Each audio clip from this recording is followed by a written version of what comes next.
Շնորհակալություն հարցս ուղղում եմ կրթության նախարար Տիկին Ժաննա Անդրեասյանին. Տիկին Անդրեասյան, վերջերս քաղաքացիների հետ հանդիպման ժամանակ Արտիքի համայնքի Վարդաքար գյուղի ներկայացուցիչները ինձ ներկայացին մի ոչ այնքան լավ պատկեր։ Բանից պարզվում է, որ այդ գյուղը, որը 16 թվականին դպրոց ունեցել է, բայց մինչև հիմա մանկապարտեզ չունի եւ 150 հոգանոց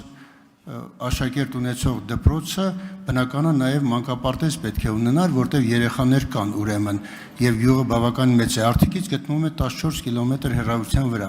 եւ դպրոցում այն ժամանակ դպրոցը կառուցվել է, բայց սպորտային դահլիճ չունի։ Դուք տեղյակ եք դրա մասին։ Մարդիկ բողոքում են, ասում են, ինչ է մեր գյուղը այսպես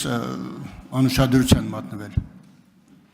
Պարոն Ասլանյան, կառավարությունը առաջարկում է գրավոր ներկայացնեք հարցը եւ ձեզ գրավոր կպատասխանեմ։